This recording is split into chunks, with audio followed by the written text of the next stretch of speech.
Nogometaši Gromničana upisali su važnu pobjedu protiv Uskoka, rezultatom 3:1, u susretu koji je praktički riješen već u prvom poluvremenu.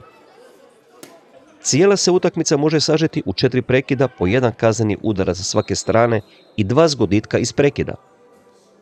Domaća momčad furiozno je otvorila utakmicu i već u prvih pola sata postigla 3 pogotka. Seriju je otvorio Sibi u 10. minuti. Našao se na pravom mjestu u pravo vrijeme.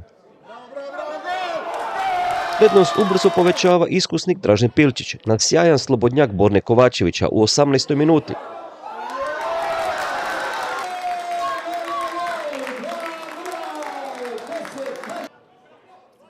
Potpuni slom gostiju dogodio se u 26. minuti, kada je Borna Kovačević realizirao kazneni udarac za 3:0.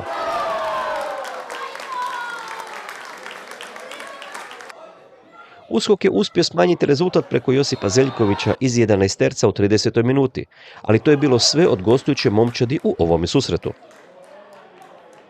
U 35. minuti sjajni Murica dozima loptu gostujućem braniču, stvara priliku, no Ninčević čita njegovu namjeru.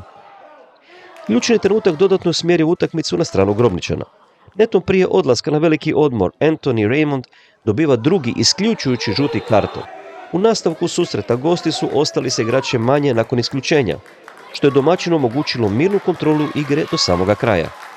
U drugom poluvremenu Gromničan je rutinski čuvao prednost bez potrebe za dodatnim rizikom, te sigurno priveo utakmicu kraju. U sudačkoj nadoknadi crveni su mogli povećati vodstvo, no rezultat se ne mijenja. U završnici prvenstva razlike su i dalje male, no ovakva pobjeda protiv momčadi iz vrha daje Gromničanu dodatno samopouzdanje i mirni ulazak u posljednja kola. Prije svega moram staviti u prvi plan dečke. Ušli su u utakmicu fenomenalno, odigrali je fenomenalno i ušli smo sa vodstvom od 3:0, malo nas se poremetio taj gol kod 3:1, ali evo krajem prvog vremena koji igrač je dobio drugi žuti karton i isključujući crveni. Dešavalo nam se u ovoj sezoni da smo i sa igračem više i sa velikom dominacijom znali ne pobijediti utakmicu, čak i izgubiti. Tako da bili smo stabilni, bili smo dobri kroz čitavo drugo poluvrijeme, spriječili protivnika uopće na umu da pokuša rezultat preokrenuti, tako da evo, svaka čast dečkima, skidam im kapu, nadam se da su ovo bodovi koji će osigurati i opstanak.